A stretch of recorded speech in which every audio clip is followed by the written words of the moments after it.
Hey guys, welcome back to my channel champ fitness club. तो आज मैं अपनी एनाबॉलिक सीरीज़ का सेकंड पार्ट लेके आया हूँ, जिसमें हम पढ़ेंगे साइड इफ़ेक्ट्स के बारे में। एनाबॉलिक स्टेरॉइड यूज़ करने से कितने प्रकार के साइड इफ़ेक्ट्स होते हैं, क्या क्या साइड इफ़ेक्ट्स हो सकते हैं और इनको कैसे कंट्रोल किया जा सकता है या मिनिमाइज़ किया जा सकता है।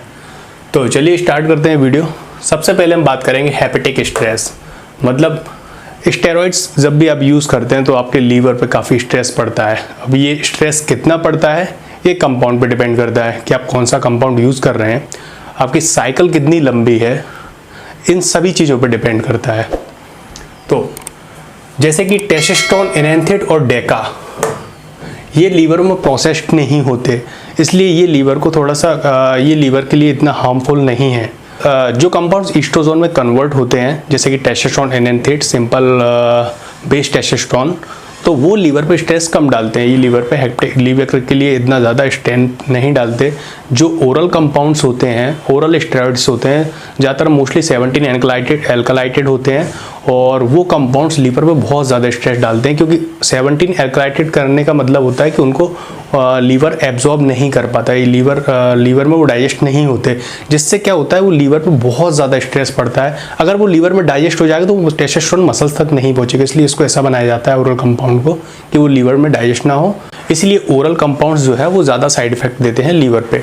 और डीएसटी डेरिवेटिव्स जो ईस्ट्रोजन में कन्वर्ट नहीं होते, मैंने अभी बताया ईस्ट्रोजन एक वाइटल रोल प्ले करता है लीवर की फंक्शनिंग में, तो इसलिए जो ईस्ट्रोजन में कन्वर्ट नहीं होते, जो डीएसटी के डेरिवेटिव्स होते हैं लाइक विंस्ट्रॉल, स्टेनाजोल, ये भी लीवर पे बहुत ज़्यादा इफेक्ट डालते हैं। इसीलिए डिपेंड करता है कि कौन सा कंपाउंड आप कितना लंबा रन कर रहे हैं और लीवर पे आपका कितना स्ट्रेस पड़ेगा। पर सबसे अच्छी बात यह है कि जब आप इन सब चीज़ों को बंद कर देते हैं, जब आप स्टेरॉइड साइकिल आपकी खत्म हो जाती है, तो भगवान ने बॉडी अपना ऐसा बनाया है कि ये अपने आप को एक प्रॉपर फंक्शनिंग कुछ समय बाद लेके आ जाता है, आपका सब रिकवरी होना स्टार्ट हो जाती है। लीवर सपोर्ट के लिए क्या सप्लीमेंट्स यूज़ कर सकते हैं, तो सबसे पहले है milk thistle 500 mg, live 52 DS, LRG9, ये सब लीवर सपोर्ट करते हैं, लीवर को सपोर्ट करते हैं। ये जब हम साइकिल डिज़ाइन करेंगे तब उसमें रखते हैं पूरा कंपाउंड्स और उनके साथ जो साइड इफेक्ट्स को सपोर्ट करते हैं वो, और मल्टीविटामिन्स वगैरह सब कभी ये कंप्लीट प्रॉपर साइकिल डिज़ाइन की जाती है, तो वो सब हम आगे सीखेंगे। अभी देखते हैं सिर्फ साइड इफेक्ट्स क्या होते हैं और कितने प्रकार के साइड इफेक्ट्स हो सकते हैं इनसे थोड़ा सा, और इनके क्या क्या सॉल्यूशन है, क्या प्रिकॉशन है। मेन क्या होता है, डोजिंग पे डिपेंड करता है। 500 mg से लेके 700 mg तक का अगर आपका स्टेरॉइड साइकिल है तो उसमें इन साइड इफेक्ट्स को कम किया जा सकता है, बहुत कम किया जा सकता है, और इवन मतलब ईजिली आप अपनी साइकिल को रन भी कर सकते हैं। बट जैसे ही आप डोजेस को बढ़ाते हैं और कंपाउंड्स, जैसे मैंने बताया अभी डीएसटी डेरिवेटिव्स को जब आप ज़्यादा इंक्लूड करते हैं, जितना कॉम्प्लेक्स साइकिल्स अगर आप डिज़ाइन करेंगे तो उतना ही स्ट्रेस बढ़ेगा, डोजिंग जितनी बढ़ती जाएगी और ये साइड इफेक्ट्स उतने ही कंपाउंड होते चले जाएंगे, फिर इनको कंट्रोल करना बहुत मुश्किल हो जाता है। और आप कितना भी अच्छा सपोर्ट लेंगे पर फिर भी आपको साइड इफेक्ट्स लॉन्ग टर्म में देखने को मिलेंगे, शॉर्ट टर्म में भी देखने को मिलते हैं। सेकंड देखते हैं अपन कार्डियोवैस्कुलर हेल्थ, जो आपका सर्कुलेटरी ब्लड सर्कुलेशन होता है उस पर भी बहुत इंपैक्ट पड़ता है। सेम चीज़ है ओरल स्टेरॉइड्स और डीएसटी के डेरिवेटिव्स लाइक स्टेनाजोल, विंस्ट्रॉल, ये क्या करते हैं, ये कार्डियोवैस्कुलर हेल्थ पर ज़्यादा इंपैक्ट डालते हैं। जैसे कि अभी मैं बता दूं, स्टेनाजोल अगर आप 6 mg 6 वीक्स तक लेते हैं तो ये आपका 60 से 70% तक ब्लड में कोलेस्ट्रॉल बढ़ा देता है। और अगर आप टेस्टोस्टेरोन, एनेंथेड 500 mg तक भी 12 हफ्ते तक चलाएंगे ना, तब वो सिर्फ 15 से 20% आपको कोलेस्ट्रॉल बढ़ाएगा। कितना अंतर है। डीएसटी डेरिवेटिव्स बहुत ज़्यादा स्ट्रेन डालते हैं लीवर पे और आपकी कार्डियोवैस्कुलर हेल्थ पे, तो ये ज़्यादा हार्मफुल होते हैं। जब स्टेरॉइड साइकिल रन करते हैं तब क्या होता है, ब्लड में हीमोग्लोबिन और आरबीसीज का लेवल बढ़ जाता है, जिससे ब्लड आपका थिक हो जाता है। तो उस टाइम क्या होता है कि ब्लड में सर्कुलेशन प्रॉपर होने में थोड़ी सी दिक्कत होती है, ब्लड क्लॉटिंग भी होती है और हार्ट अटैक जैसी प्रॉब्लम्स भी देखने में आती हैं। ये सभी कार्डियोवैस्कुलर हेल्थ खराब होने की वजह से होती हैं। कार्डियोवैस्कुलर हेल्थ को सपोर्ट करने के लिए हम फिश ऑयल लेते हैं या फिर ब्लड डोनेट भी कर सकते हैं। आपका ब्लड थिक हुआ है तो ब्लड टेस्ट करवाना पड़ता है उसके लिए 8 वीक के साइकिल के बाद, और ब्लड थिनर के लिए इकोस्प्रिन ले सकते हैं। और कुछ सप्लीमेंट्स होते हैं जैसे लिपिड स्टेबल करके आता है, शुद्ध गुगलू, जो हिमालय का शुद्ध गुगलू या कोई भी ब्रांड का शुद्ध गुगलू आप यूज़ कर सकते हैं। आप ऑर्गेनिक हल्दी यूज़ कर सकते हैं। ये सब ही आपके कार्डियोवैस्कुलर हेल्थ को सपोर्ट करेंगे। तो जब साइकिल डिज़ाइन करेंगे तो ये सब चीज़ें रखते हैं साथ में, जिससे आपकी कार्डियोवैस्कुलर हेल्थ पे इम्पैक्ट कम पड़े। इसके बाद आते हैं अपने एंड्रोजेनिक इफेक्ट। एंड्रोजेनिक इफेक्ट के बारे में अपन पिछले पार्ट में बहुत अच्छे से डिस्क्राइब किया था क्या क्या होते हैं, फिर भी एक बार बता देते हैं। जैसे एक्ने हो गया, ऑयली स्किन और फेशियल हेयर ग्रोथ हो गया। फीमेल्स में एंड्रोजेनिक इफेक्ट थोड़े से अलग देखने को और मिलते हैं, जैसे प्रोस्टेट इनलार्जमेंट हो जाता है और विरलाइजेशन होता है। विरलाइजेशन का मतलब होता है मेंस कैरेक्टरिस्टिक्स, जो मेंस में कैरेक्टरिस्टिक्स होते हैं उस प्रकार के कैरेक्टरिस्टिक्स डेवलप होना स्टार्ट हो जाते हैं, जो क्लाइटोरल हाइपरट्रॉफी हो जाता है। ये उनमें ज़्यादा देखने को मिलता है, जैसे जो प्रोफेशनल एथलीट्स होती हैं फीमेल्स, वो जब टेस्टोस्टेरोन का अमाउंट लेते हैं तो उन पे बॉडी में ज़्यादा इंपैक्ट देखने को इन चीज़ों को मिलते हैं। इसलिए फीमेल्स की साइकिल अलग डिज़ाइन की जाती है और उनको टेस्टोस्टेरोन से थोड़ा सा दूर रखा जाता है। तो एंड्रोजेनिक साइड इफेक्ट के भी सपोर्ट करने के लिए कुछ सप्लीमेंट्स हैं, जैसे कि प्रोस्टेट हेल्थ के लिए सोपलमेटो सप्लीमेंट आता है 720 mg पर डे, और फिनस्ट्राइड आता है, ड्यूटास्ट्राइड टैबलेट आती हैं। ये रिडक्टोस इनहिबिटर होते हैं जो डीएसटी के कन्वर्जन को ब्लॉक करते हैं, डीएसटी कन्वर्जन स्लो डाउन करते हैं, जिससे आपको एक्ने की प्रॉब्लम और क्या बोलते हैं हेयर लॉस, ये सब प्रॉब्लम कम होती है। बट क्या होता है, अगर जब आप रिडक्टोस इनहिबिटर्स का यूज़ करते हैं तो आपकी साइकिल, जो आप साइकिल चला रहे हैं उसकी एफिशिएंसी में कहीं ना कहीं प्रॉब्लम, वो उतनी अच्छी एफिशिएंट नहीं हो पाती। इसके बाद देखते हैं अपन oestrogenic side effect. Oestrogenic side effect भी कल अच्छे से डिस्क्राइब किया था। इसमें क्या होता है, वाइटर रिटेंशन होता है, फैट स्टोरेज, गाइनो, ये सभी जब ईस्ट्रोजन बॉडी में बढ़ जाता है तब प्रॉब्लम होती है। गाइनो की प्रॉब्लम क्या होती है, इसमें थोड़ा सा टाइम लगता है, 5 से 6 वीक का टाइम मिलता है प्रॉपर। इसमें आप इजीली देख सकते हैं आपके निपल्स में स्वेलिंग आने स्टार्ट हो जाएगी, पेन होना स्टार्ट होता है, तो आप इजीली डिफाइन कर सकते हैं कि आपको गायनो की दिक्कत हो सकती है। तो गायनो की दिक्कत के लिए 2 चीज़ों का इस्तेमाल करते हैं, एक होता है AI एरोमेटाइज इनहिबिटर्स और some selective estrogen receptors modulators. During cycle हम ज़्यादातर यूज़ करते हैं एरोमेटाइज इनहिबिटर्स, जो होते हैं एनास्ट्रोजोल, लेट्राजोल। इनका एवरी अदर डे, मतलब रेगुलर यूज़ नहीं करते, क्योंकि वरना ये आपके ईस्ट्रोजन को कम्प्लीटली ब्लॉक कर देंगे। और ये डिपेंड करता है कि आपकी डोजिंग क्या है और साइकिल क्या है, तो उस पर ज़रूरी नहीं कि इनको इंट्रोड्यूस करना ही पड़ेगा हर साइकिल। कुछ साइकिल में इनको इंट्रोड्यूस करते हैं, कुछ साइकिल में इनको इंट्रोड्यूस नहीं करते। अभी हम देखते हैं बेसिक साइड इफेक्ट्स क्या हैं, पर फिर जब हम साइकिल डिज़ाइन करेंगे तब इन चीज़ों को अच्छे से डिस्क्राइब करेंगे आगे।